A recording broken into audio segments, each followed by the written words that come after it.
Okay, poor man's covered call చాలా powerful కానీ అంతే ట్రిక్కీ స్ట్రాటజీ. దేని గురించి తెలుసుకుందాం. సో మన PMCS short call in the మనీకి వెళ్తే చాలామందికి ఎదురయ్యే ప్రశ్నే ఇది. అసలు పిఎంసిసి అంటే ఏంటి? సింపుల్గా 100 షేర్లు కొనకుండానే వాటి లాభం పొందటమనమాట. Main difference capital. చాలా తక్కువ డబ్బుతోనే షేర్లను కంట్రోల్ చేయొచ్చు. ఇక్కడే అసలు సమస్య మొదలవుతుంది.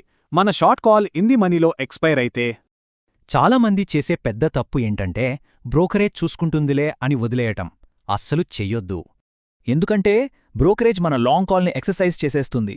దాని విలువ మొత్తం పోతుంది. ఆప్షన్ విలువలో టైం వాల్యూ, అదే ఎక్స్ట్రిన్సిక్ వాల్యూ చాలా ముఖ్యం. దాన్ని మనం కోల్పోతాం. ఒక ఎగ్జాంపుల్ చూద్దాం.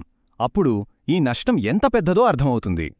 ఒక long term AMD call option కొనడానికి $3,800 పట్టింది. కానీ దాని ఇంట్రిన్సిక్ వాల్యూ అంటే అసలు విలువ $3,072.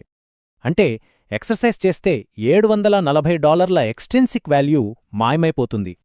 గోల్డెన్ రూల్ ఇదే. లాంగ్ టర్మ్ ఆప్షన్స్ను ఎక్సర్సైజ్ చేయకూడదు, ఎప్పుడూ అమ్మేయాలి.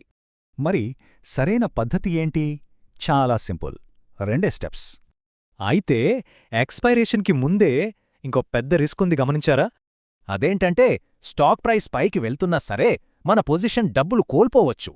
ఇదెందుకు జరుగుతోందంటే డెల్టా వల్ల. Long call delta, short call డెల్టాని గమనించాలి. షార్ట్ కాల్ డెల్టా ఎప్పుడైతే లాంగ్ కాల్ డెల్టాని దాటుతోందో ఇక ట్రేడ్ నుంచి బయటపడాలి. సో మనం గుర్తుంచుకోవాల్సినవి ఏంటంటే పొజిషన్స్ని ఎప్పటికప్పుడు చూసుకుంటూ ఉండాలి.